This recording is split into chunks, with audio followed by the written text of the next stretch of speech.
30 minutes later than I wanted to, but we're live. Salam. For those of you new to the channel, my name is Mustafa. I am a game developer. I have worked in the game industry. I worked at Treyarch for 3 years doing administrative work. I just put out a video today talking about Black Ops 7. I've also worked at another gaming software development place for like 3.5 years doing QA work. I've done solo development work, solo game design work. I released my own game on Steam, Nexus Defenders. I have another game that's pending release, in development, in development limbo. I've done teaching. That's me. Anyways, that's the quick introduction for those of you new to the channel. And let me make sure this is right in front of my face. This is the optimal. Stop moving. That's the optimal distance. You stop moving too. All right. Okay. Got the chat open.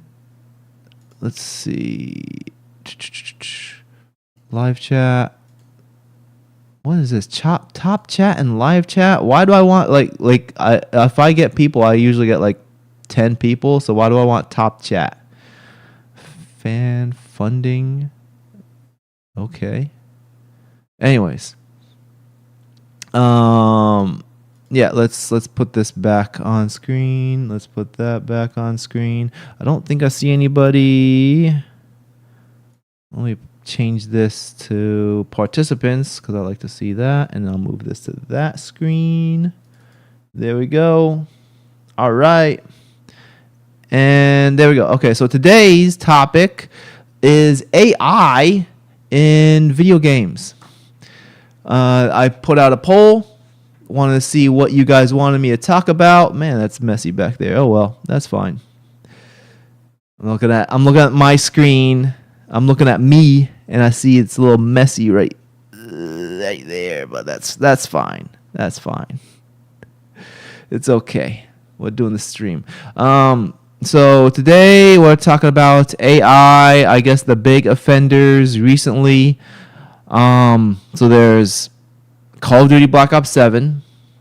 Something about Anno, the new Anno game. I'll look into that. Let's see if I can bring an article. Let me ask Grok. Bring me an article about Anno. And I'll look at that later. And what else? So yeah, there's those games. There's also Arc Raiders. All I know about Arc Raiders is that they use something with like AI generated voices for voice chat, something like that. Maybe we'll find a video and I'll take a listen to that. Is this too loud? Maybe I should lower this just a little bit because it's like there we go. All right. Nope. Okay. Think that's better. All right. Okay, that should be better now. No one's watching the video right now anyways. It looks like 0 people have joined. That's fine. Did anybody join? Oh no. I don't know. Anyways, let's get going. So I guess first thing real quick is some housekeeping. Let me look at my schedule for next week. Next week, I know I work on Wednesday, but will I be able to do the live stream? Yes, I work at 3 o'clock, so I'm able to do my normal morning live stream next week. So that's that. Is that what time do I work? From 3 till 9. Oh, that's great. Fantastic. Yeah. There's my Call of Duty Zombies. Select stream. Yeah, show me the money. Okay. All right. Where'd that phrase even come from? No, probably a movie. So anyways, yeah, we got We got the AI. I came a little unprepared because I've been really busy, so I tried to grab some articles and live chat. Yeah, we'll switch to live chat so I can see the live chat. I don't want to see some nonsense top chat, live chat. Okay. All right. I think I got everything set up. And we're going to go for 90 minutes as usual. That's the usual that I try to go for, 90 minutes. All right. So the first thing, let's grab the ARC Raiders. How generative AI and ARC Raiders started a scrap over gaming industry's future. So let's switch. Let's put this on. Studio mode.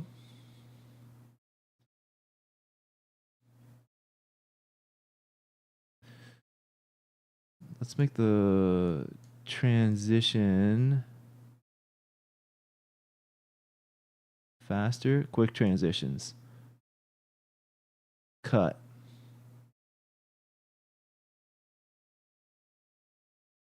Let's make that shorter. All right, there we go. Remove that one. All right, so let's see how quick this goes. So I do that and then transition. Okay. All right. All right, so now we have this on screen. Let's see if we can move that a little bit. No, can't move it. Okay, that's fine. Camera. Oh, maybe I do this. Nope. Okay. All right, that's fine. Can't move it. Anyways. Wait, this is... Hold on. All right, let me switch from studio mode to this mode. And then, well, yeah, now I can shift it up a little bit. There we go. Perfect. I'm a professional. All right. Now switch back to studio mode. Okay. All right. So anyways, let's take a look at this. Keza McDonald. Okay. Hello, Keza. Let's read through what she has to say. All right, the use of AI in surprise game of the year contender. Is it a real surprise game of the year contender? Because I feel like a lot of people were very hyped about this game. Whoa, why is my voice very loud? Let me lower that a little bit. Okay. All right, that should be better. All right, surprise game of the year contender. Let's turn this back on. All right. So, anyways. ARC Raiders is by all accounts a late game of the year contender. Okay, let's skip. Let's skip all this. In review for GameSpot, Mark Delaney paints a beguiling picture of ARC Raiders' potential for generating war stories and highlights its surprising, hopeful tone as the thing that elevates it above similar multiplayer extraction shooters. We can kill each other in ARC Raiders. The fact that most of us are choosing instead to lend a helping hand, if not a sign that humanity will be all right in the real world, at the very least, makes for one of the best multiplayer games I've ever played. But they even Keza wrote but there is a small irony to Ark's depiction of humanity united against the machines. The game uses AI-generated text-to-speech voice trained on real actors. The game also uses machine learning to improve the behavior and animation of its robot enemies. A different type of AI, which video games have been using forever. Yeah, okay. Game writer Rick Lane found this to be so ethically compromising that he couldn't look past it. Wait, who? Okay. For ARC Raiders to... Oh, hello. What's going on here? I cannot read that. Let's see. Oh, I got a subscriber. Hello, Morit25. Thanks for subscribing. That did not look too good on this white background. Maybe I should hold on. Let me do this. Let's go here. Transition back. Let's play that again. Yeah, I have that. There we go.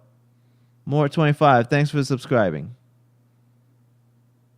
All right, let me go back here. Yeah, transition. Okay. So the writer, Rick Lane, found this to be ethically compromising, that he couldn't look past it for our creators to ride the wave of human sociability all the way to the bank, while also being so contemptuous. That's a word. What's contemptuous means? Search. What's contemptuous mean? Manifesting or expressing contempt or disdain, scornful. Okay, all right, I understand what that means. Also being so contemptuous of the thing that makes us social animals, carving up human voices and resembling them like a digital Victor Frankenstein. Demonstrates a lack of artistic integrity that I find impossible to ignore, he wrote for Eurogamer. Generative AI in the video game development is becoming a red line issue for many players, although it's impossible to tell how many. Neither social media outrage nor Steam forum sentiment are reliable predictors of how most people actually feel. Yeah, because I feel like the voices that are angry about this, they're just very vocal. It's a vocal minority. That's my experience. It's really a extremely passionate and vocal minority. I don't think those who are passionately vocal about it are a good representation of how many people just simply don't care. And there are a lot of people who just simply don't care. Like, from my experience, not only from my game, but viewing people who like just play games, when something has AI in it, that's not a deal breaker for a lot of people. The deal breaker is when it's done poorly. That's usually the deal breaker. But a lot of times people just don't care.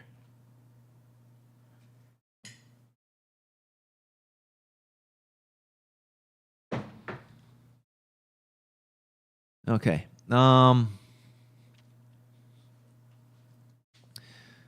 Let's get back to this. Generative AI and video game development is becoming... Okay, we already read that one. It is an existential issue for video game workers, artists, writers, voice actors, particularly also coders. No, I don't. Coders love AI. Coders utilize AI to make their job easier. It's to the point where a lot of coders are saying, if you don't use something like GitHub Pilot to help speed up your coding, then you're gonna be left behind in the dust. I don't. Where did Keza get this? But also coders. No, coders love AI. Coders use AI to make their job easier. Anyways, who may also be at risk of losing out to this technology. I don't think so, because if you try to code something and you have no idea how to code and you rely on the AI to completely code for you, it makes tons of mistakes. AI makes mistakes all the time, regardless of what it's doing. Whether it's coding, writing something up, writing a resume, writing dialogue, generating artwork, it always makes mistakes. It gets the characters wrong when it's generating artwork. It gets something wrong. So it'll always make something wrong. You always have to do iterations. You always have to edit something. You write something up. Always mix. It's very common for it to make mistakes in writing something up. You have it write your resume. You feed it your job experience, and it will sometimes make stuff up or get something just completely wrong.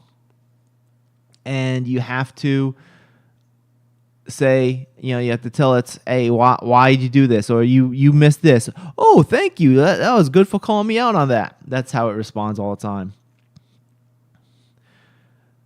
So it always messes things up. And I don't think that's ever going to be something that will go away. You always have to review what you generate with AI, regardless of what it is, whether it is artwork or writing or coding, whatever it is, you have to manually review it and make sure that it went through correct.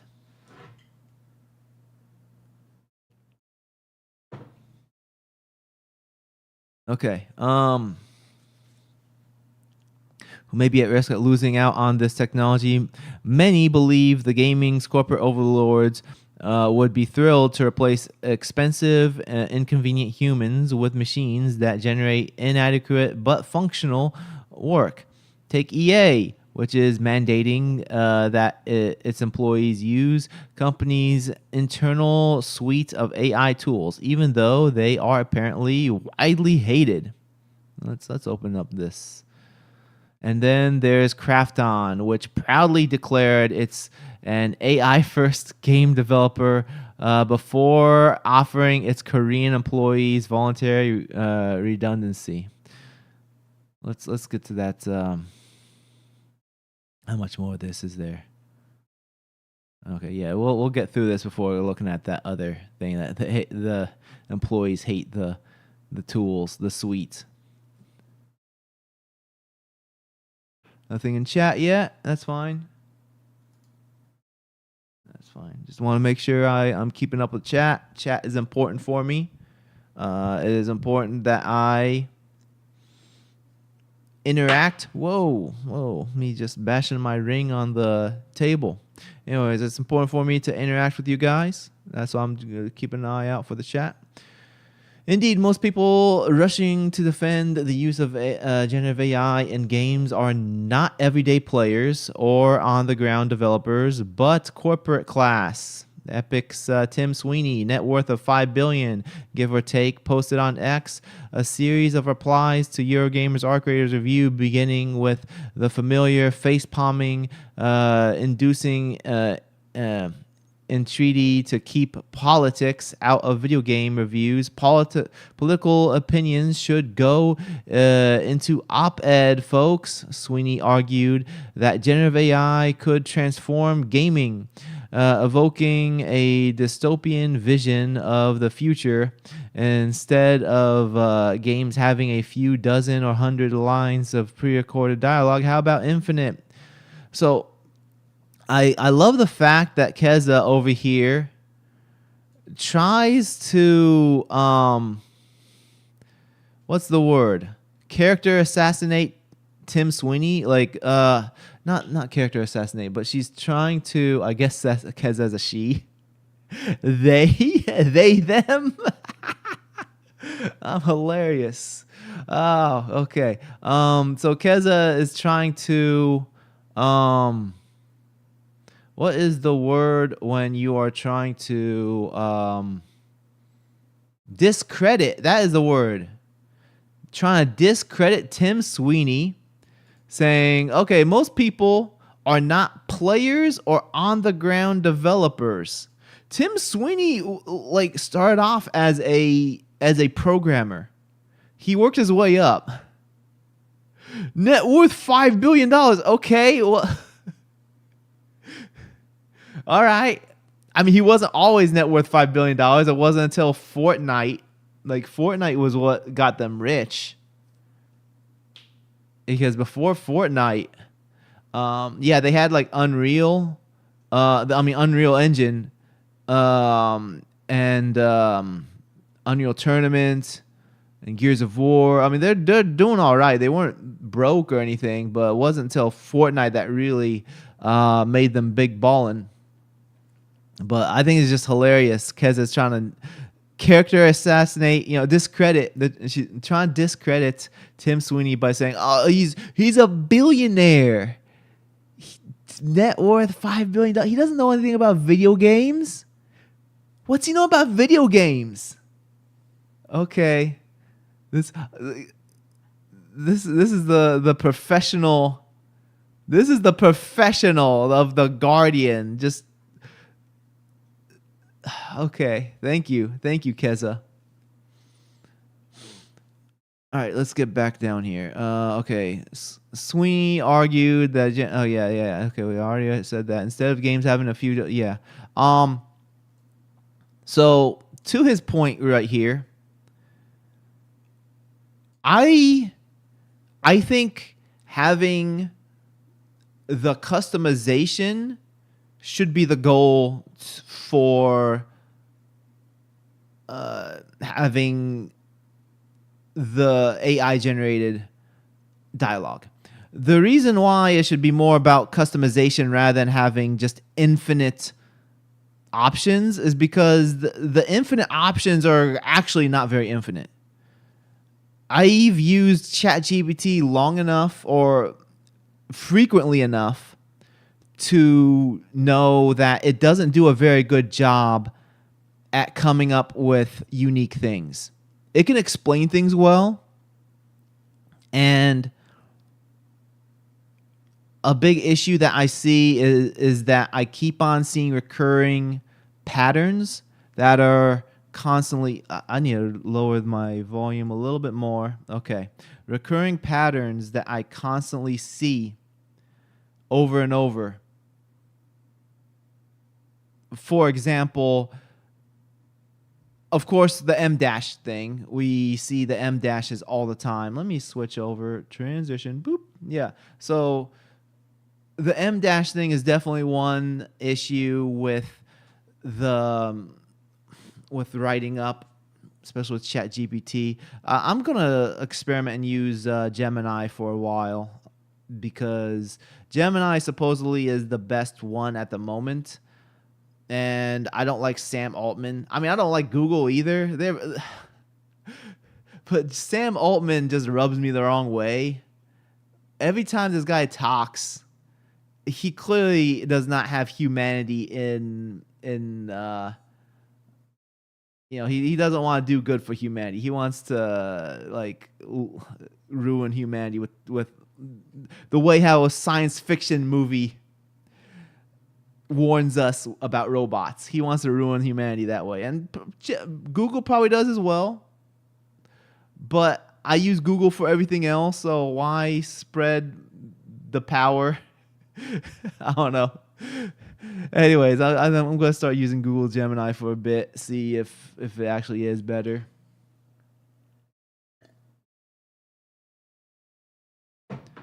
Anyways. But what I was saying with the writing, I think a better goal to have with the dialogue is for it to allow for NPCs, especially for RPGs. I think RPGs would benefit the most with the dialogue, but NPCs that have more meaningful dialogue exchanges with your character, because usually the best dialogue is focused on the main characters, the named characters. When you find like random, Grandpa Rufus out in the mountain, like he probably, you probably have to find something for him, and then he doesn't have really any meaningful dialogue in return. But with AI, it can probably be improved so that he actually has something more meaningful to say, and he can the customization of the dialogue can be so that they refer to certain things on you, like, oh, you're wearing this armor, that means you defeated, the dragon of ages, whatever it is, something that's a little bit more, that it's recognizing you or your character to add more depth to the immersion. That should be the goal. The goal shouldn't be, oh, just imagine infinite possibilities with the dialogue. And when that is the goal, you're going to end up having dialogue that's just more bland, and also it follows those patterns that ChatGPT will always use, because ChatGPT will always use, for example, they use the it's not X, but it's Y. Like it would say, "Oh, you got the sword. You got the Master Sword. The Master Sword is not great. It is devastating." That is how ChatGPT always writes. Hey, hello, Mister 10 years. Jumping into topics too quickly. You should have waited for us to join. I mean, I guess that makes sense. But I figure people will watch the replay. I don't know. I'm only doing this for 90 minutes. I don't want the video to be too long. And it's been close to half hour now. So I don't want to just sit down and wait for the chat. And plus, it's good practice to speak to nobody. I figure if I can hold a conversation by myself, then that improves my public speaking skills. And that helps with my teaching job that I sometimes have. Hopefully, I have a teaching job next semester. As long as nobody reports my YouTube channel to the dean, I'll be fired. What's this nonsense you're saying on YouTube? Whoops, you caught me. Okay, let me get this ice. Okay, yeah, I've been icing my back because I started a warehouse job, seasonal, and after the first time working the truck, my back flared up and it's rough. So I got ice in my back. It's getting better. It's like 70% better now. Understandable dipping information by using Stream Clever. Yeah. Okay, let's get back. Where is this button? There we go. All right, back to this. All right, so Mr. 10 Years, you probably missed this, but so I'm talking about this article by, I'm assuming Ms. Keza McDonald. I'm assuming that's a woman. Open a new tab. Let's see whoa. Oh, there we go. That might be an AI generated picture. Who knows? Who knows? Anyways, so clearly this is a what's the word? This is a biased article because Keza is trying to say Tim Sweeney is a nobody. Let me repeat this real quick. So, indeed, most people rushing to defend the use of generative AI in games are not everyday players or on-the-ground developers, but the corporate class. Epic's Tim Sweeney, net worth $5 billion, give or take, posted on X, and basically said, he defends AI. Like the way how Keza wrote about Tim Sweeney is as if he's just some random billionaire and not. Oh, who is? That's my dad. Oh man. Okay, let me text my dad telling him I will call him back. Okay, yeah, yeah, they them exactly. Careful, use the right pronoun. Okay, yeah. Let me send a text message to my dad. Why is this not unlocking? What happened to my phone? Okay. All right. I'm just gonna tell him I'll call him back soon. Okay. All right. Hold on. This is taking too long. Okay, I'm just going to transition back to this. Okay, and then I'm going to send a message on the computer because it's faster. And where's Signal? Uh-oh. Yeah. All right, Signal. All right. Just be sure. I'll call you in an hour. Okay. All right. Okay, I just sent a message to my dad. I just wanted to make sure. Okay, let's go back here. All right, there we go. Yeah, exactly. Careful, use the right pronouns, they, them. You're funny.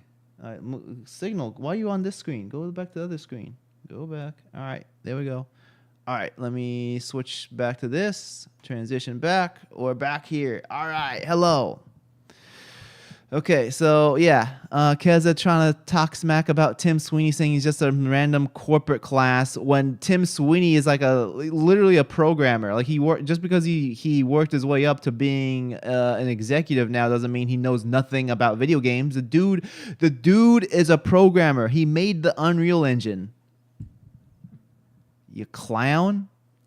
Writing about video games, you're trying to discredit Tim Sweeney. I mean, I'm not like defending Tim Sweeney. I don't care about Tim Sweeney. But when you talk about Tim Sweeney as if he knows nothing about video games, then that shows that you know nothing about video games. Come on, you bunch of clowns. All right, personally, I do not want a machine constantly generating things it thinks I want to hear. I would rather have characters speak lines written by humans with something to say performed by other humans who understand the meaning. And can you explain why? Is there like, I bet Keza cannot explain why. I mean, this sounds nice and all, Keza. Or is your name Kiza? Keza? But can you explain why? Because a lot of these things that they like to say sounds nice and all, but if you can't even explain why, then you're just virtue signaling. Tim Sweeney and Sydney Sweeney probably has connection. What is this? Bob the Darkest Fairy. Welcome to the chat. So I am talking about AI, generative AI specifically being used in video games.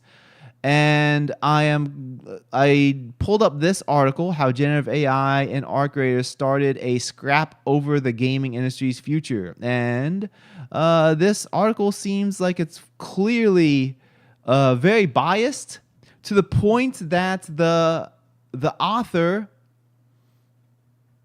Keza, is saying Tim Sweeney is just some random corporate class person. So let's continue.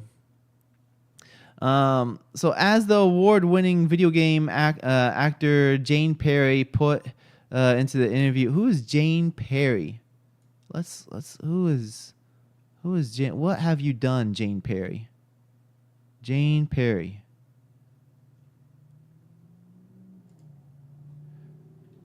Mass Effect. Then Cyberpunk. Okay. All right.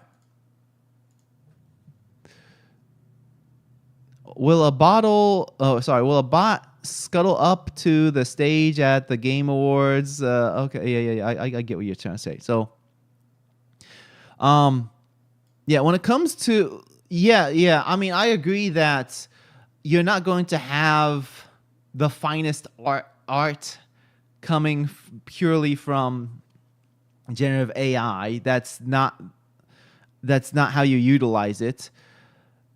And when it comes to voice acting, if you want a compelling performance, then of course you're going to need to have a person voice it, because the voicing of the person tries to imagine what the character is going to say and uses the right emotion. And they also use multiple takes. They don't just do one take. They do multiple takes. Sometimes they mess up. Sometimes they do it with different emotion, and they go through multiple takes. If a developer wants to just use generative AI for voicing, we're just going to talk about that for a second, since Jane is a voice actress. But when using generative AI to generate voices, the voice, you can imagine what it's going to be in your head when you write it down, but it's not going to do it in with the expression that you want it to.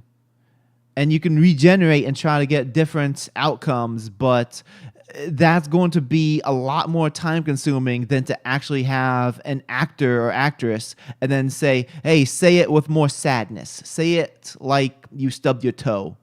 Whatever. Everyone complaining about how gaming is expensive. Gaming will be dead once AI becoming easy to make games. I think AI. So like, let me go into this. Let me transition. All right, yeah. So let me just talk about what my position is with generative AI. I think it is a tool. It's not going to go away. The genie is out of its bottle, or the toothpaste is out of the tube. You can't put the toothpaste back in the tube. It's here. And we're basically going through the same thing as when digital art became a thing with Photoshop. There's lots of artists, especially older artists, even artists still today, older artists who think that something with Photoshop is not real art. My father-in-law, for example, he's he's an artist that uses his hands. He paints. He does stuff with wood, like burning on wood, stuff like that. Let me pull up his website real quick. I put some. I made his website. Where is?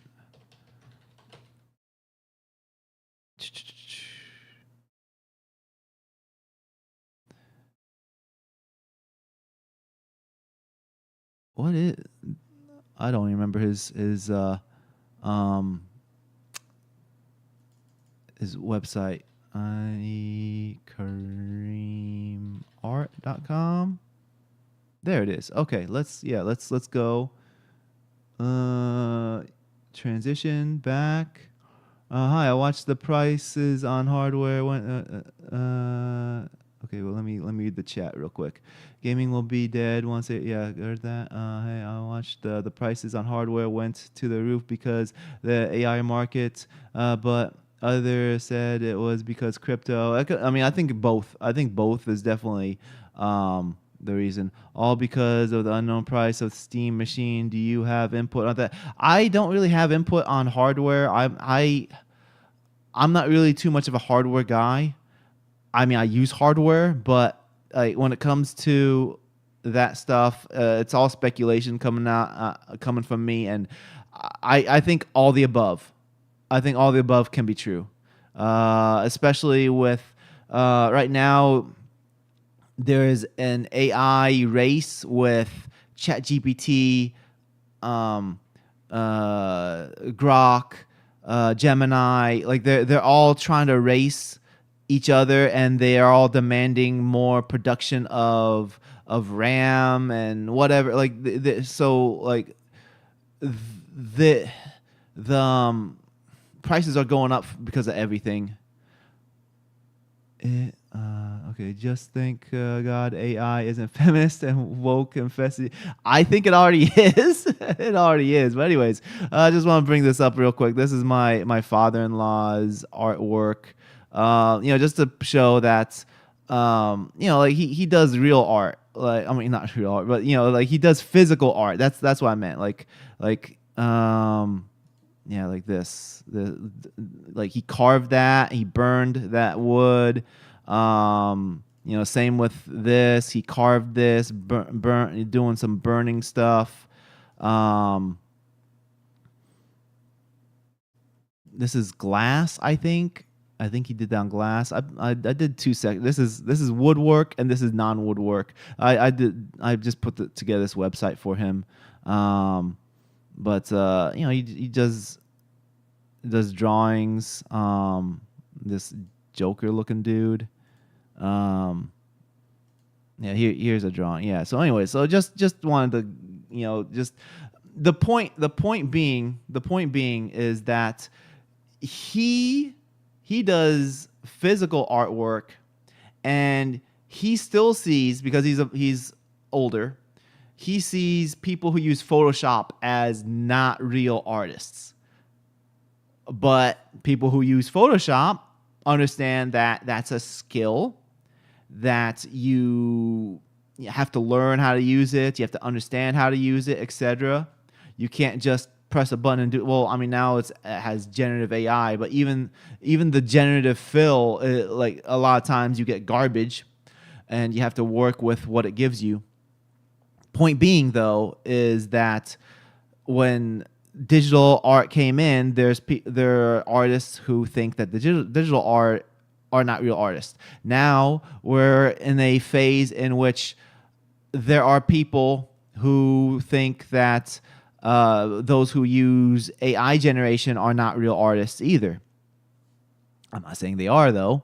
I think so. The thing with AI art is, it depends on what you're doing with it. But if you're going through and making a bunch of changes and edits, I think at best you could be called like an art director or an editor, because you're going through lots of iterations, and it's actually a time-consuming process. But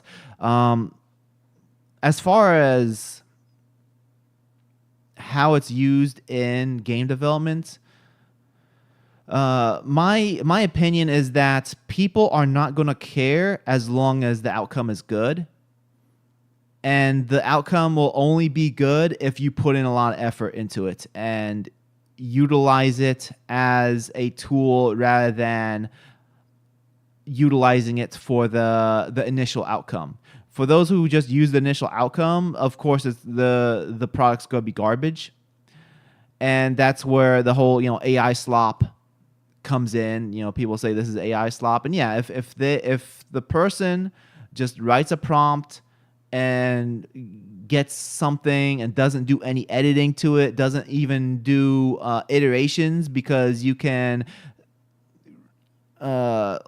we're just going to stick with art, because all the different AI generations have different ways of iterating. But we're just going to stick with for this to simplify the discussion. I'll just stick with art.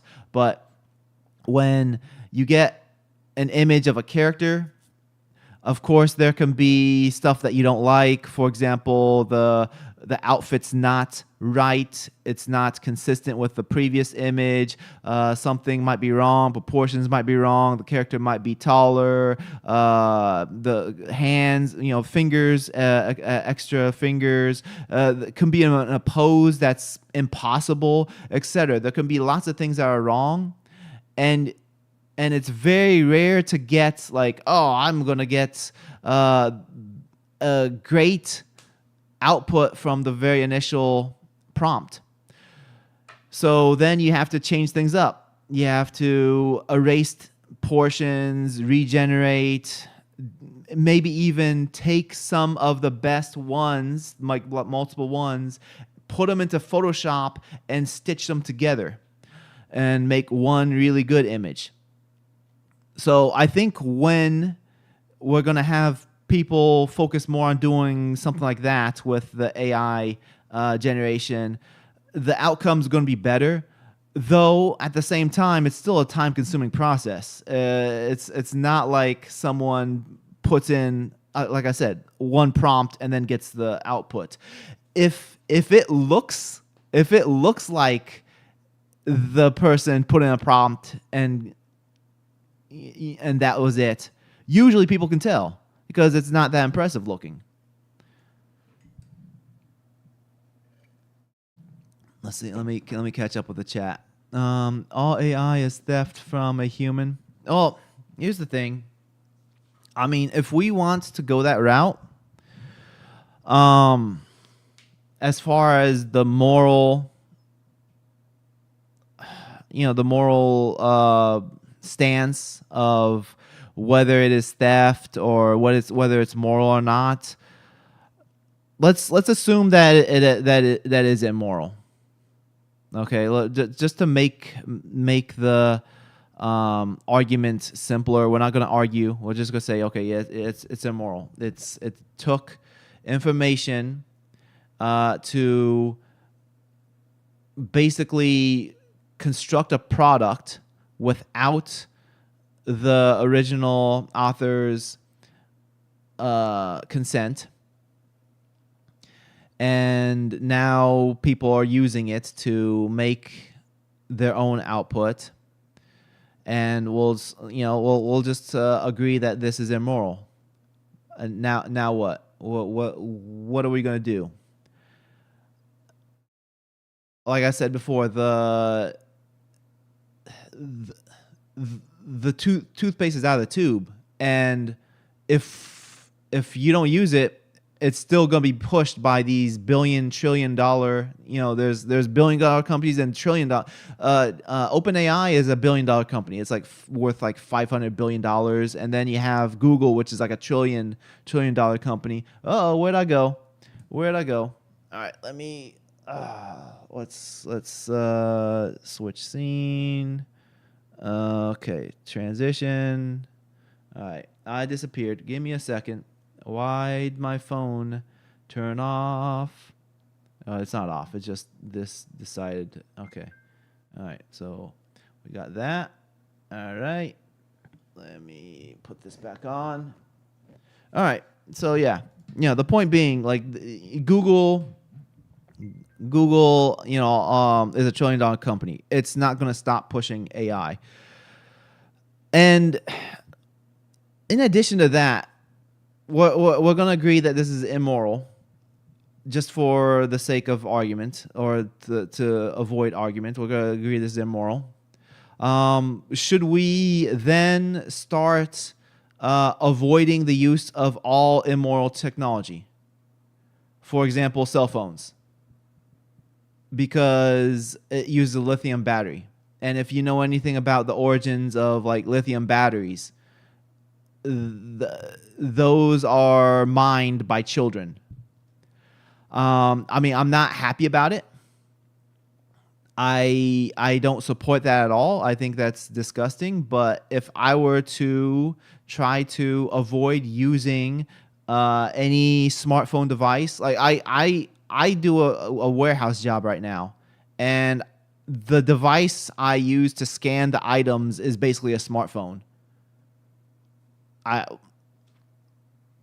What I do? I mean, I can't avoid working a job because of the fact that a lithium battery is in use. So the point being, if we're going to take a stance on immoral technology, then shouldn't we then extend that to all technology that's immoral? I feel like that's the people who are like the most passionate about generative AI are mainly the ones who are afraid that it's going to replace them. And I mean, rightfully so. Like, everyone's job is getting replaced. But we got to, one, we have to be adaptable. That's another thing. But another thing is, I think there should be more of a focus of having.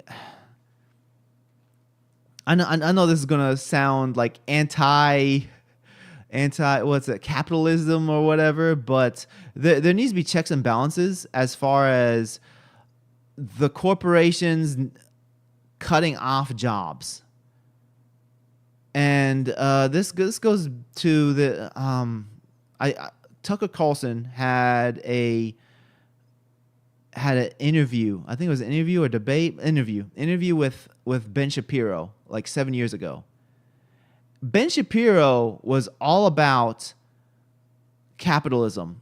If the car companies or trucking companies want to make autonomous trucks that deliver on their own without humans driving, he was like, yeah, they should be allowed to, because capitalism. And Tucker Carlson's like, look, driving is the number one job in America for high school level education. If drivers lose their jobs, that's like 10 million people like instantly who are jobless. And not only that, but the 10 million, that's probably too small. Like millions of people would lose their jobs. And not only would those families be affected, but the entire economy would be affected. This is wiggling. Stop wiggling. And I think there needs to be a balance. Like I'm definitely not pro-socialism or communism. Like that's ridiculous. But there needs to be a limit to how far corporations are allowed to go with capitalism. I think there needs to be a balance. And I think that's more important to have regulation with the jobs, job availability. And I know this went all over the place. I just went all over. Am I going all over the place? Tell me in chat.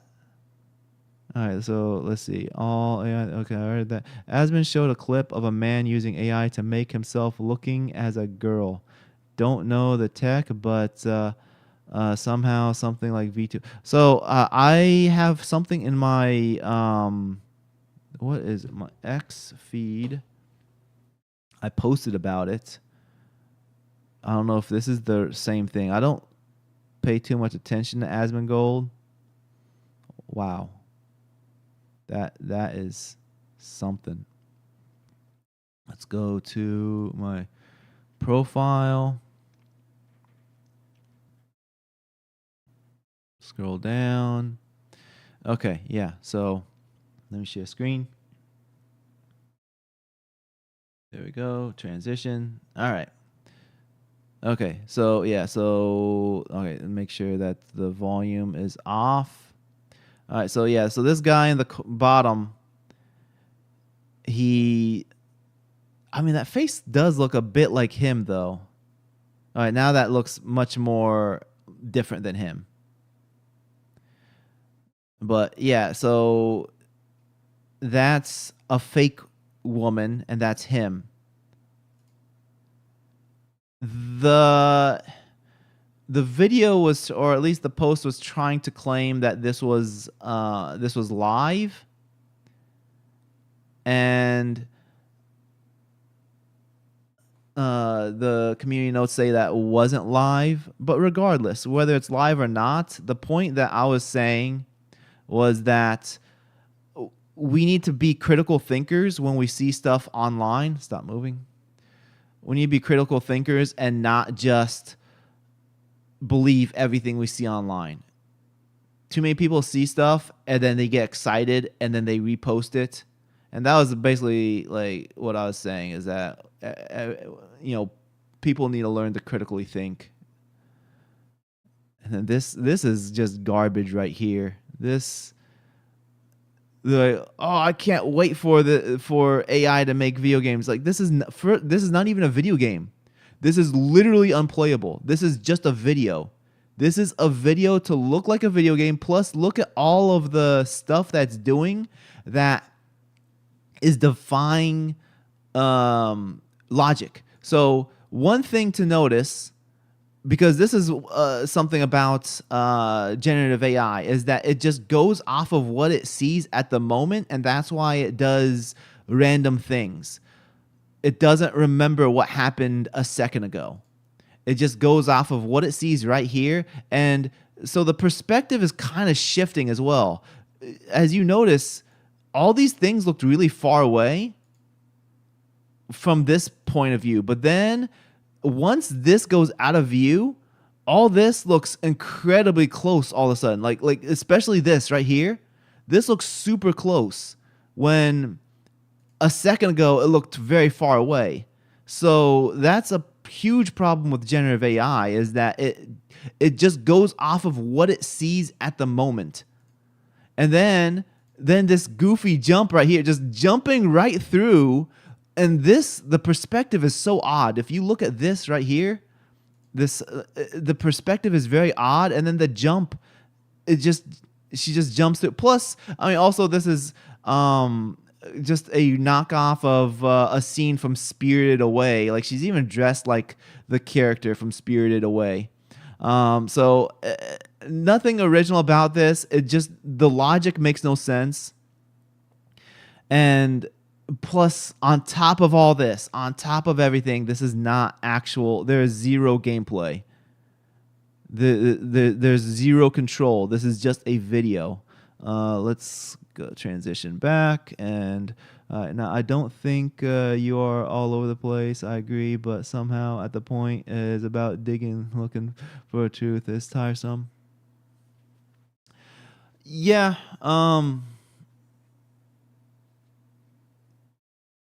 It is tiresome. The internet is tiresome. We gotta avoid learning to avoid what's fake. Man, this is a rough time, because when I was a kid, I'd watch something and I'd experience that. I watch a movie and I get immersed into it. And now I'm watching stuff with my oldest son. He's 5.5, and I'm trying to teach him. Now that he's like at the age that he's able to comprehend things and understand things, I'm trying to teach him, when we watch something, that these things are fake. Like, we're watching through The Lion, the Witch, and the Wardrobe. We watch in chunks. We don't watch a movie all in one go, because I don't want. Well, one, I'm too busy, but also I want to watch it with just him. If my other son wakes up, I think he's too young to watch that movie. He'll probably give him nightmares. So I'm just watching it with my older son. So we're watching in chunks. We read through the book, so that's why we're watching the movie. And I explained to him when they're in a scene and Mr. Tumnus is shown. He's the fawn. He has goat legs. He has this goofy looking nose. He has goat ears and horns. And I explain to my son. I tell him, this is not real. This is not a real fawn. He's actually a man. And I even show him some behind the scenes pictures, with the green screen and stuff like that. So I try to explain to him, this is fake. This is just a show. Okay, this is not real, because I want to teach him now that things we see are fake, so that when he's old enough to use the internet, I don't know when I'll let him use the internet. I have no idea. But whenever he's old enough, I want him to not believe everything he sees. And this is the time we're living in right now. Everything is fake. And I am a little concerned when we won't be able to tell the difference eventually. Yeah, I mean, that's what I think about too, is that, like, especially with Gen AI video being insane at this point, it comes down to trying to pinpoint what doesn't make sense in the video. do these things not have a consistent logic? Like that video that we just watched with the trying to be a video game, like the perspective shift, things that were far away now look closer. Those are the things I try to keep an eye on. Just these little things to see if we can just to be able to check if something's real or not. I mean, as far as use of AI in games, I guess I could talk about my game. So I made Nexus Defenders. Let me get this stuff on the screen first. So Nexus Defenders.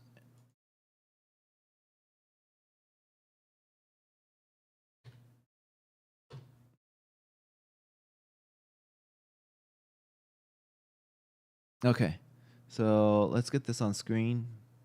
So I'm always straightforward. I don't want to come across as deceptive with the things I do. So this is my game, Nexus Defenders. At the very bottom, there it is. I went too far. So on Steam, when I fill out the content survey, there's a content survey which it asks for two things: the level of maturity, so that's like the violence, suggestive content, etc., and also asks for Gen AI. And basically, for the AI generated content, you basically just write down what you did. And I wrote down that I used Midjourney for the images. So yeah, so there's these in the game. There's a tower defense game, and then you have segments where you talk to characters. Where you go? So you talk to some characters, like visual novel, as you can see. Let me just get the screenshots. Let me go bigger screen. Yeah, so visual novel, you have choices, you have a person on screen, and there's four characters. Yeah, 4 characters. So this is the final boss, the Ironborn. This is Deathbringer. He's the first boss. This is Estrella. She's crazy. She's basically supposed to be like a Zula as far as personality wise. And then this is Echo 313. He's your assistant, and basically in between levels. So first of all, big mistake with my game was making it narrative focused. Tower defense fans don't care about narrative. A lot of people were just skipping my story when I'm watching their gameplay on YouTube. I'm like, oh man, you're skipping all my hard work. Learning experience. Anyways, so I mean, this is slight spoiler for the game. I mean, the game doesn't have like huge twists or anything like that. But just to summarize the story, you're basically a faceless character. You are the captain. The game starts off in a sci-fi world. It's a utopia, and there's a technology called the Spinal Nexus that's basically making life easy for everybody. Think Wall-E, how everybody's lazy in Wall-E and they're just living life. And then the Spinal Nexus gets destroyed, and they're like, oh, we're getting invaded, and we need to just start assigning people to be military people. And you pass the aptitude test, so you're going to be a captain. And that's the setup. The setup is that you're placed into the position of captain, and you have to defend against the invaders. The invaders are Estrella. I was mixing Estrella and Azula.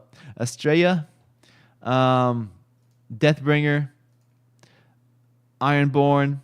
Hey, how do I say that? Liam in Wales. Hey, Liam. How you doing? Uh, and yeah, so we got these four characters, and yeah, so I basically used AI to generate these characters, and let's go here. So this is my internal documents. So the captain is a faceless character. This is from the ending of the game, and then this is Echo, and then these are the different versions. So this is what Deathbringer initially looked like in the first version of the game. Full screen. There we go. Yeah, this is what he looked like.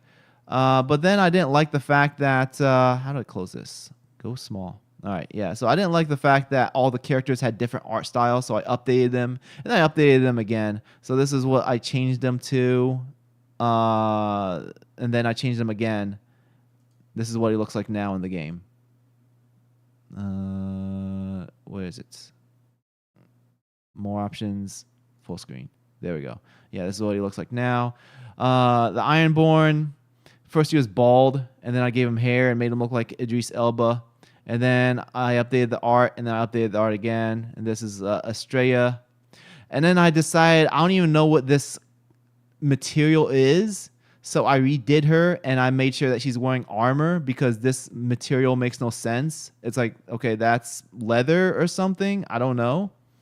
So I just made it like, okay, I'm going to have them all wear armor. And I didn't update her again after this. This is the final. So I just updated her one time. Here's some more pictures of her. But the point being is that when I used, generative AI, first of all, I'm not replacing any jobs because I'm not going to hire an artist anyways. I don't have money. That's and it wasn't like and then the other thing is I didn't even just do one input and get the output. Like I went through lots of iterations to even these versions, this and that and these first iterations, like those took multiple iterations, but even then I was like, these look like garbage. Like this, this looks like you don't know what's going on. You see random things pointing out. Especially with him, like he looks like garbage. So I'll say, yeah, this is kind of like AI slop right here because this, like, you can't tell what's happening with him. His armor has random things on him. The environment looks random, just random things. So yeah, I how do I close this? Oh, go back there. Yeah. All right, and this one also like just. Okay, full screen. Just all sorts of random. This is random. He has random stuff coming out of him. A random insignia on his chest. All these random things. So yeah, this is garbage. But once I got to this version, this is the last version. Went through lots of iterations. Cleaned it up a lot, like manually clean it up. I had to like manually like stitched together a bunch of stuff because this is what the tank looks like in the game. Where did I put it? Okay, so in the game. So there's the tank. As you can see, it has a skull. It has 2 barrels. It's red. So I actually made it look like what it looks like in the game, which I just basically took a tank model and then turned it red and then added some guns and just slapped a skull on it. I mean, I'm skilled. So yeah. I mean, the point being, like when you put more effort into it, and especially since this was when I first started and I didn't really understand the technology that much, and then this is basically later. Once I understood the technology and the learning curve, and that it's like not only that, but I then learned I should also use Photoshop as well, because if I'm just using Midjourney by itself, I'm gonna get garbage results. So the point is, I was utilizing um, multiple tools to have the characters look the way I want them to and have them look more presentable, because this definitely looks far more presentable than this. This just you can tell there's random garbage, and this one, I don't know, maybe there are people that can tell that this is AI generated, but at least it looks more clean and presentable. But I mean, I guess also aside from me getting better, the technology also got better as well over the past few years or a couple of years. I was trying to work on a follow-up to this game, Nexus Defenders, and I was trying to make a what is it? It's basically like an XCOM, a turn-based tactical game with mechs, and I had it working, but it was what I wanted to do with it, especially with the gameplay. It was too ambitious, and so I put that game on hold, and I don't know, maybe I'll get back to it later. But it was supposed to be a follow up to Nexus Defenders. It was using the same characters. Like there's Estrella, because at the end of this game, Nexus Defenders, she's in the snow, so that's why she's wearing white now. Plus, I figured, okay, time to have her face be shown, and this is the main character. I figured this time we're gonna have a main character rather than a faceless character, and this is the main character from the first game. He's an admiral now, and I'm gonna give him a face. And then I was like, okay, I wanted to make it really boss focused, because I love Metal Gear Solid and how like every boss has great personality. So all these bosses, I wanted to have like crazy personalities, like this guy. So all the bosses are, so to add more context, the Nexus Defenders does not take place on Earth, and the invaders are actually Earthlings. And so these are more invaders from Earth. This is, and it's far in the future. So this guy, he's like really into what he thinks is Wild West, but as a result, he has an Australian accent, because this is in the future and they don't understand how Wild West people talk. So he's like, he says stuff like, mate and stuff like that. So this is supposed to be the joke with this guy. This guy is supposed to be, they're all mech pilots. All of them are mech pilots. So his mech would be shooting more because he's a gunslinger. He just has lots more projectiles. This guy, this is shortly after Akira Toriyama died.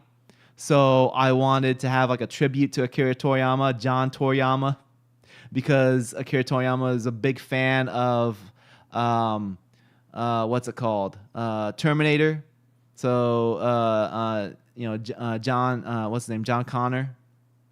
I mixed the two up. Akira Toriyama, John Connor. And this guy would be like, his mech just moves like teleporting all over the place like a ninja. This guy, his mech, basically this guy is, the gimmick with this guy is that he's like a southern, big, strong dude, with a southern accent, but he's also a genius. Like he'll say really crazy things, like, "Oh, look at you all geared up and ready to go. He's even got his big boy pants on." Just, I like having humor in the dialogue, but so this guy will talk smack, and basically like you have to hit his mech while he has an opening because he's too cocky. So he'll leave himself open, and you have to hit him while he's open. There's Estrella. She's still Azula-like. She's crazy. And then this character Medusa. I figured having like cybernetic snakes on her head would be cool. And then her mech would freeze people, or her mech would freeze your mech. like a stone stair. Killian Rapture. I don't know. I can't remember what I was doing with this guy. Doomcaller is basically Deathbringer's. I couldn't decide if I wanted him to be his brother or his clone because I wanted to bring Deathbringer again. But I was like, but he died in the first game. I'll just make another Deathbringer, but call him Doomcaller because I really like Deathbringer from the first game, but I killed him. And then because everyone was talking about Assassin's Creed Shadows, I was like, I'm gonna put Yasuke in my game. I'm gonna also have my Black Samurai in my game. And then here's Estrella Form 2. She gets lightning powers later on, so then her mech starts shooting red lightning. And that's basically the plan for the game, and it went nowhere. I had it playable. It was playable though, but the thing there's multiple things I couldn't get working, and yeah, I wanted to be really focused on boss fights and like building your crew, but I couldn't get it. I was hitting too many roadblocks. That was the problem. Let me catch up with the chat. I see lots of chat. Let me catch up. Okay. So while I catch up with the chat, I'll just say real quick two things. First of all, please hit the like button. If you haven't already, hit the like for this video. And if you haven't subscribed as well, but to hit the like so that's it helps the algorithm. And if you're just watching, write something in the chat, please write something in the chat. It helps the algorithm as well. And if you want to leave a super chat, your super chats are more than welcome. I appreciate super chats, but they are not required. Definitely not required, but they are welcome. If you just asking to support the channel in any way you can. Super chat. If you can't do that, then leave a like and writing down in the chat something. So let me get through the chat real quick. They do they look like hypnotic. Yeah. I was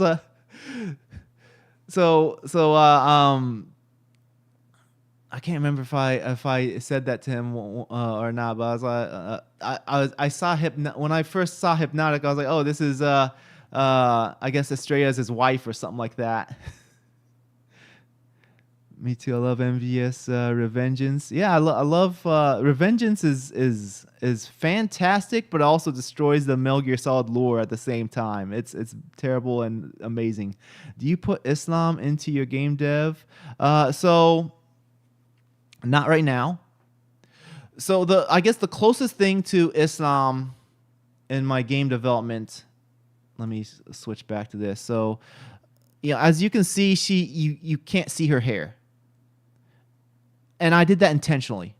She's not wearing hijab, but you can't see her hair. Same with this other character. Well, that's Estrella also. But same with this character. I wanted to, with this game, I wanted to be like, okay, I'm going to stick with Islamic values. I'm not going to sexualize these characters.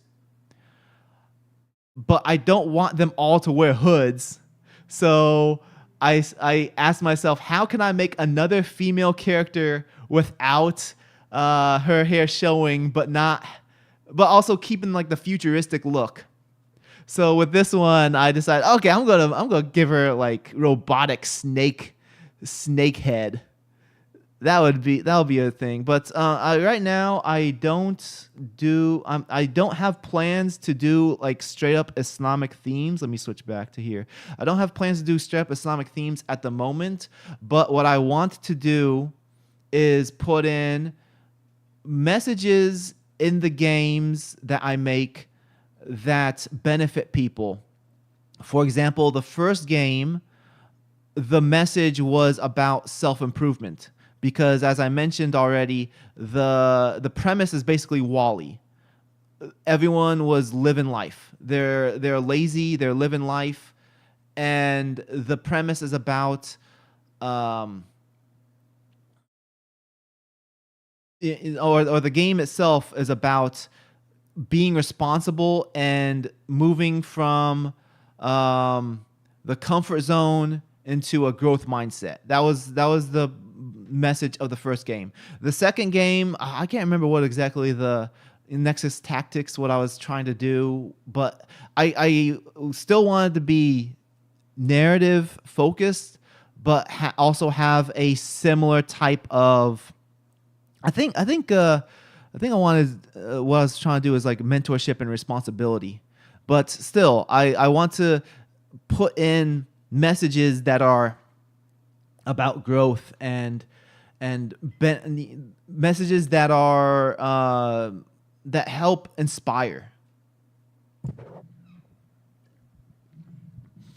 But right now, that Nexus Tactics is on hold. The tactics game is on hold.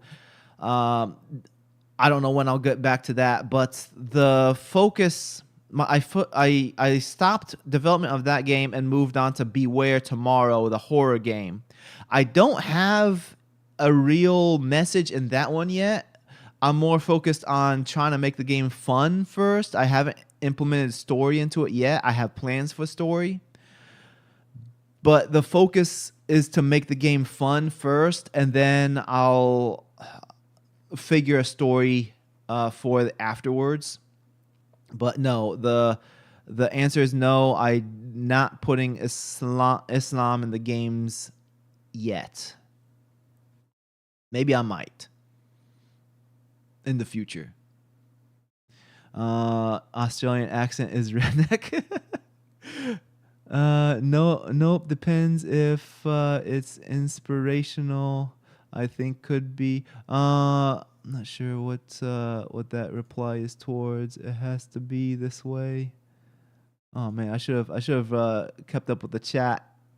Now I don't know what you guys are talking about. The simple, iconic personality that shows in looks, talks, and behavior. Yeah. That's basically what I was trying to go for with these characters. Is you can see what those characters are about just from their visuals. And yeah, I used AI to generate them.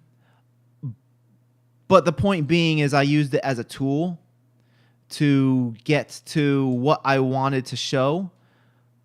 And I think that's a huge difference a huge difference compared to like Black Ops 7 just using Studio Ghibli generated images that don't even tie in with Call of Duty.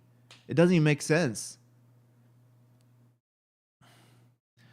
I mean, plus on top of that, they literally have artists. Like Treyarch has artists on staff.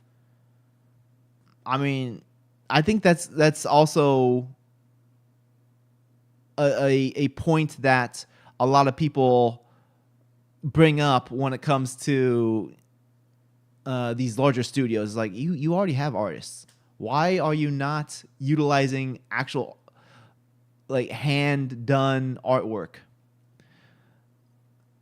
Okay.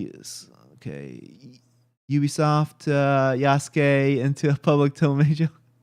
Well, the thing with my Yasuke, let me go back. Let me go back to this. All right, so let's options full screen. Okay, yeah. So he's not Ubisoft's Yasuke.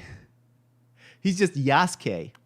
And Yasuke is technically public domain since he's an actual person. And so you can't have a trademark on Black Samurai named Yasuke. So I was like, okay, so he's dressed samurai-esque, but also he still has futuristic armor similar to the other bad guys. And again, I think I mentioned this already, but they're all wearing white because the game has a snow aesthetic. So the point is that they're wearing white to blend in with snow. I was trying to go for something similar as far as looks. Let's close this out. Fights in tight spaces. So not exactly like this, but this game is um a motivation or like one, an inspiration as to what I would like to have as far as high contrast. So something similar to this, just some really high contrast, a lot of white, and the characters really stand out. Um, but that was basically the idea, is to have lots of snow and have the levels be very bright, but then have like a stark contrast with the mechs that are in the snow, and the characters show up like in their portraits whenever their story or whatever. Let me go back here, turn that off. Let me go back here. Ubisoft gave us such a great meme source, deeply appreciated. They're great. Thanks for the compliment about the characters. Have you watched the following the Islamic pillars on Skyrim and Minecraft? I thought that challenge was pretty fun and cool. No, I have not. I haven't heard of that. Let me pull that up real quick so that I don't forget about it. YouTube, Islamic pillars, Minecraft.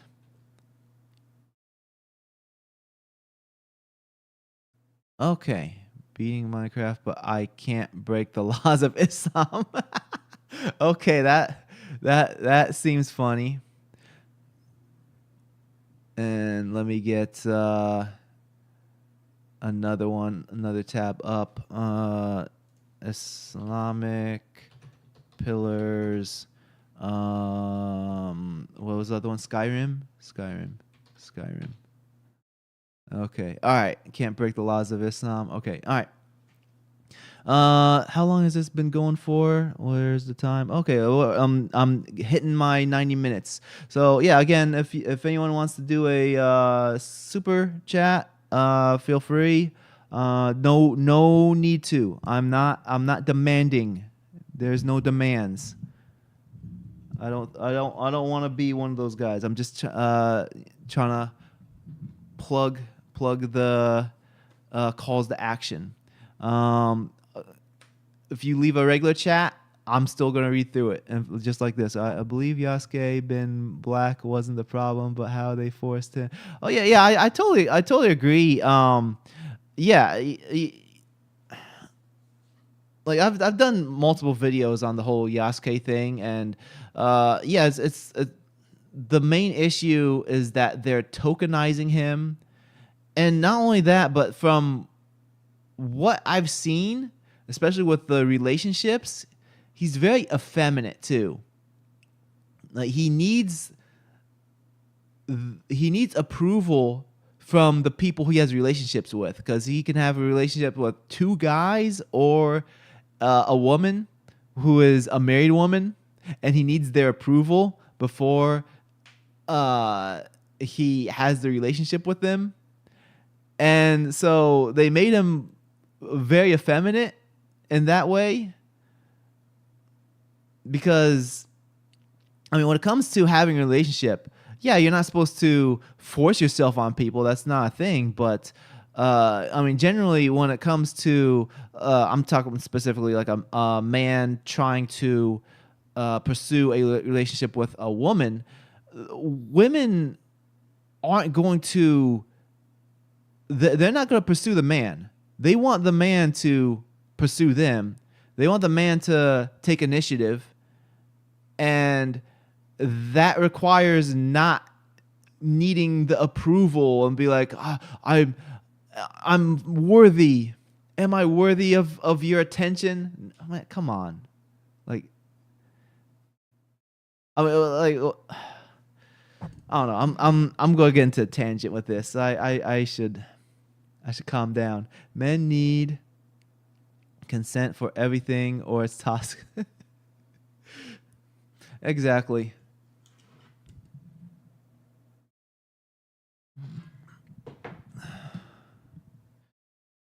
I mean, let me put it this way. When no, I'm not going to get into that. Never mind. Never mind. You haven't read any consent frameworks, have you? I'm not sure what you mean by consent frameworks. Okay, hold on. I think I missed something. Okay, so I read that. Read that. In the game, Yasuke is not like someone from Japan or Africa. He's like someone from hipster American fan fiction. Of course, that's legit. He's a legit samurai. Uh, yeah, I believe feminism screw us women really bad, and so, oh, okay. I got a woman in the chat. Sound alarms. Oh wait, no, I read that wrong. I read that wrong. Never mind. Screw us, women really. Oh wait. Did I read that wrong? Or am I reading it? I meant. So are you saying you're a woman, or are you saying screwed us men? And what? Like I don't know. Maybe I'm thinking too deep into this. The AI stuff, I think, will blow over in a year or two. It's the same kind of talk that had it. Yeah. That's I think that was shortly before you entered the chat, but I was talking about the Photoshop stuff earlier, and the like I said, the majority of people just simply they don't care. It's a very vocal minority. Oh, you are a woman. Okay, yes. Yeah, definitely. I mean, when it comes to feminism ruining things for women, I think feminism has done a lot of not just like just it's done bad for society in general. I should stop saying that word because I think it's one of those words you're not supposed to say on YouTube too many times. But it's done a lot of negative to society in general because now we have a lot. Well, first of all women are encouraged to go to work before anything else. Women, I'm not saying. I want to make it clear that I'm not against women working or having educations, but I am against all women working and all women pursuing career first over family. I think that is a detriment to society for multiple reasons. One, it makes it harder because for everybody because there's twice as many people looking for jobs now.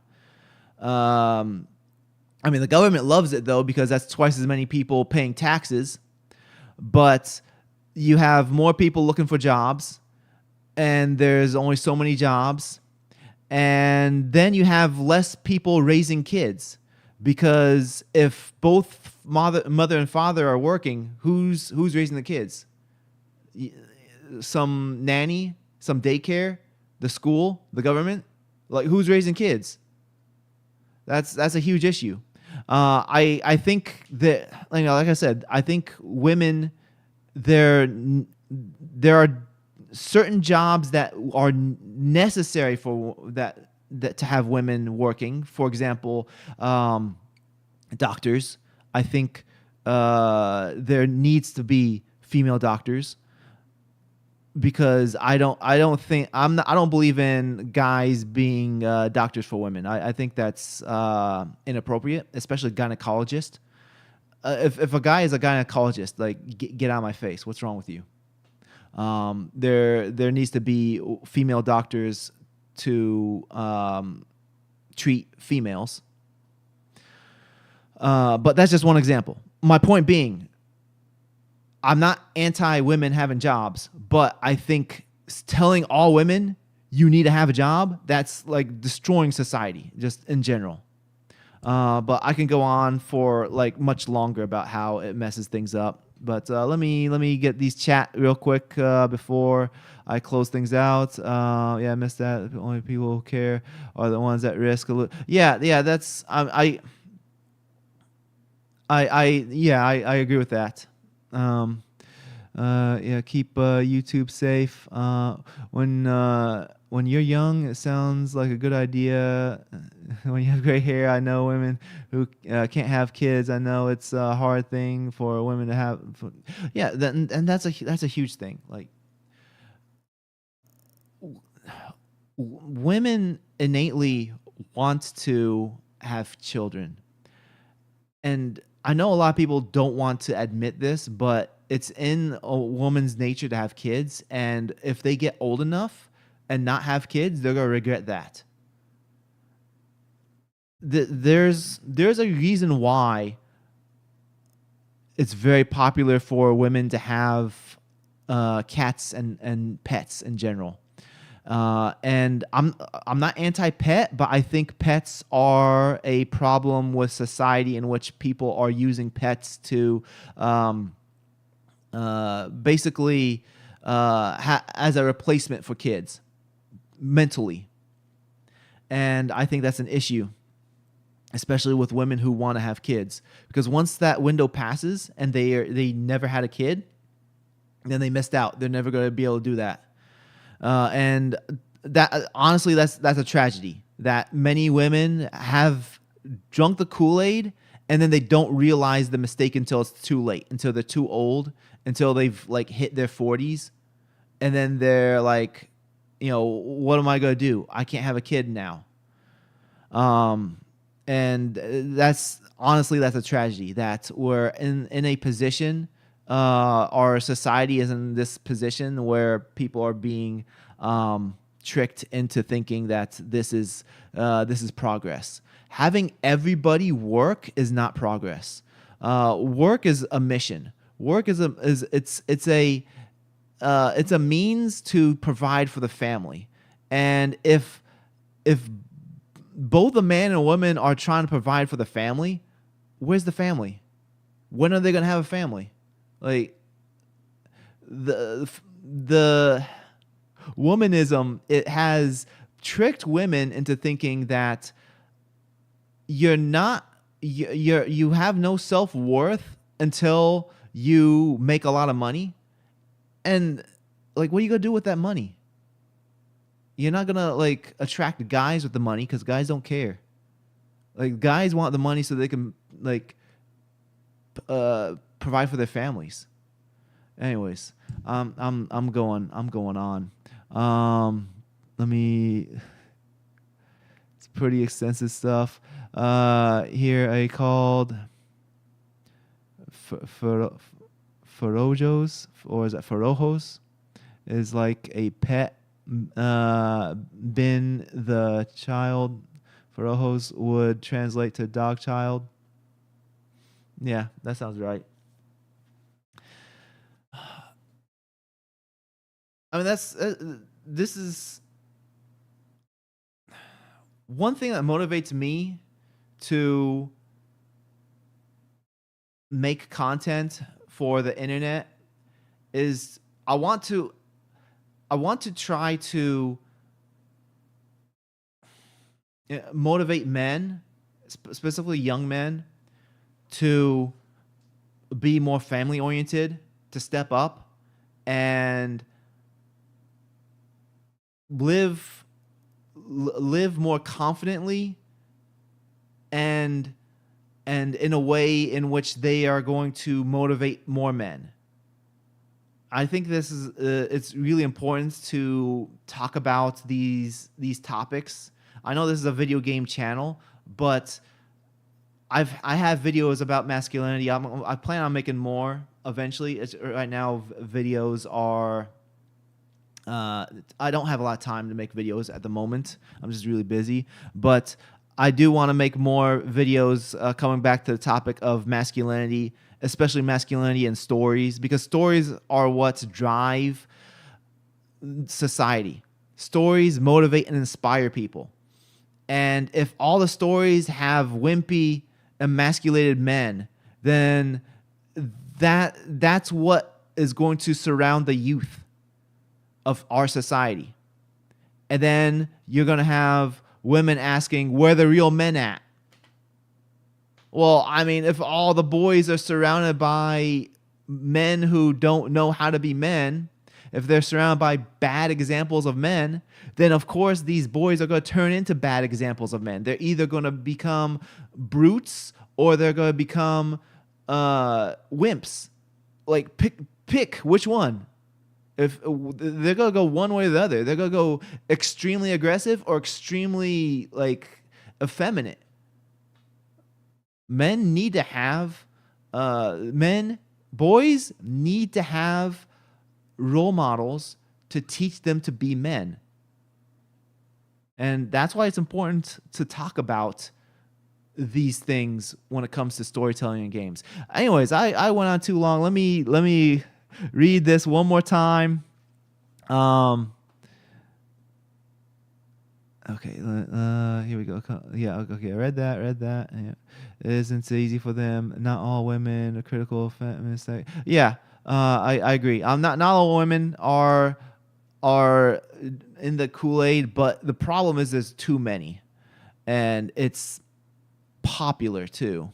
There's everything everywhere. There are good and bad elements in everything. There are good women and bad men. And everything. Yeah.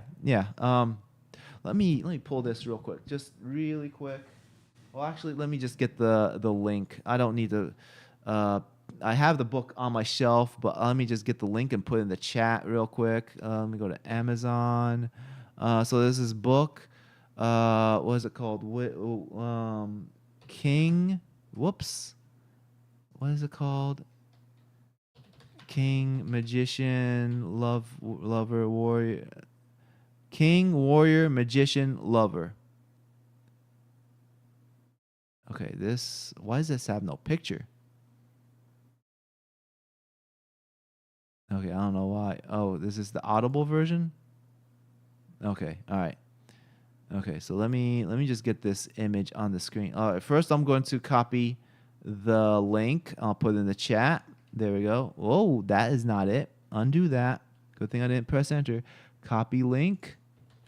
King, Warrior. I did talk about this in one of my other live streams, but this book, let me get this on screen real quick. I have it on my bookshelf right there, but I highly recommend. All right, transition. There we go. This book, King, Warrior, Magician, Lover. So basically, these are like the different roles of a man. King is being a leader, warrior is being a protector, magician is basically knowledge, being able to, like, being a mentor. Let's just say being a mentor, knowledge. And then lover, self-explanatory. And each one of these roles, you can go in, there's a shadow form. So, for example, the king, if too aggressive, is a tyrant. And then too, going the other way, then the king is like a spoiled brat. Like each one of these has a shadow archetype, and it's about finding a balance. I highly recommend this book.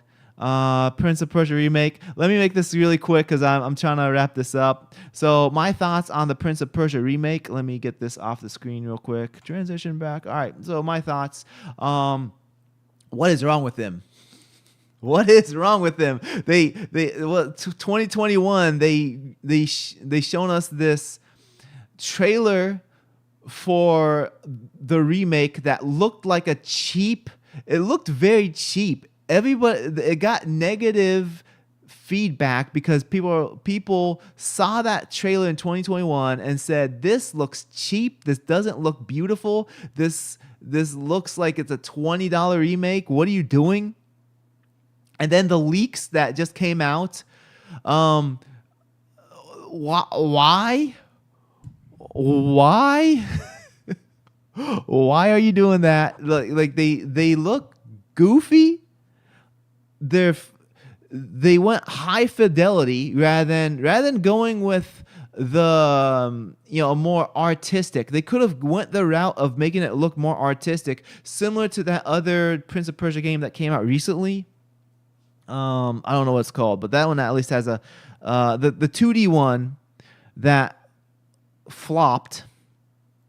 That you play as the black guy that has the the Killmonger haircut. I mean, I why is no one complaining that you play as a black guy with a Killmonger haircut in a game called Prince of Persia?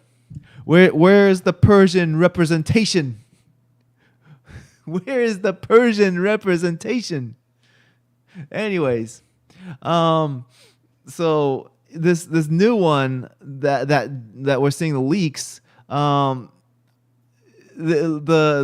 what's it, Farah, she looks like a really goofy looking version of Zendaya or Zendaya. Like they gave her like the same round head, but what's up with those eyebrows? I don't want to show it on the screen because Ubisoft does content takedowns, so I'm not gonna when it comes to their leaked stuff. But so I'm not gonna show it. But she looks really weird. Also, the prince, he looks burnt. Why is he so burnt looking? Have they never seen a Persian person before? He's supposed to be Persian.